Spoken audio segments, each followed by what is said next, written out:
Merci. Jean-Luc Laglaise pour le MoDem. Merci Monsieur le Président, Monsieur le rapporteur Mélenchon, chers collègues. Plus d'un an après la promulgation de la loi Elan, nous sommes amenés à examiner cette proposition de loi tendant à rendre effectif le droit au logement. En France, le droit au logement est considéré comme découlant directement de la Constitution. C'est ainsi un droit fondamental qui est pourtant resté longtemps non sanctionné juridiquement. Proclamé avec la loi Quillot en juin 82 et consacré quelques années plus tard par la loi Besson de 90, le droit au logement est resté inappliqué pendant de nombreuses années en l'absence de tout dispositif contraignant.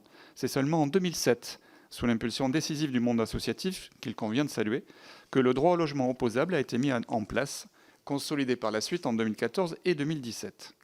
Ces objectifs sont clairs: garantir le droit au logement, lutter contre le mal-logement et mieux informer les bénéficiaires du droit au logement. Dans le droit fil de ces grands principes et de la loi Dallot, le groupe du Mouvement démocrate est particulièrement mobilisé depuis le début de cette législature pour lutter contre le mal-logement, puisque le logement demeure la première des priorités pour les Français. C'est dans ce contexte que nous avions fait adopter en novembre dernier une proposition de loi visant à réduire le coût du foncier et à augmenter l'offre de logements accessibles aux Français.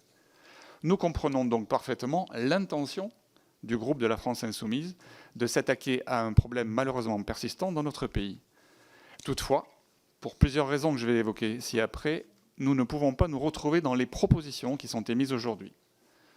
Tout d'abord, s'agissant du premier article visant à interdire les expulsions lorsque le locataire qui est visé n'a pas obtenu de proposition de relogement adaptée, cette proposition de loi prend le contre-pied d'un équilibre de longue date qui vise tant à protéger les plus fragiles qu'à rassurer les propriétaires.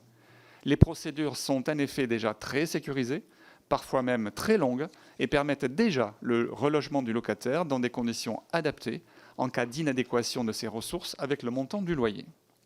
La mesure proposée pourrait briser ce fragile équilibre et avoir un effet contraire sur l'offre locative, particulièrement dans les zones les plus tendues, et donc, in fine, compliquer l'accès au logement pour de nombreux Français en difficulté.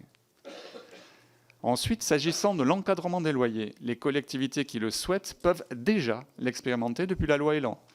Nous avons également prévu la généralisation des observatoires des loyers privés dans les zones tendues pour améliorer la connaissance objective des loyers. Nous préférons donc capitaliser sur cette expérience qui nous permettra de tirer des conclusions pertinentes. À ce stade, nous considérons que le dispositif fonctionne à l'état et qu'il apporte une régulation nécessaire au marché locatif dans les zones tendues de notre territoire. De même concernant l'enjeu du logement social, abordé sous le seul prisme quantitatif dans cette proposition de loi. Nous considérons que les seuils actuels prévus par la loi SRU permettent déjà la bonne prise en compte des particularismes territoriaux. La loi SRU permet d'inciter les élus locaux à construire des logements sociaux afin de disposer d'un parc résidentiel social adapté à la population de chaque territoire.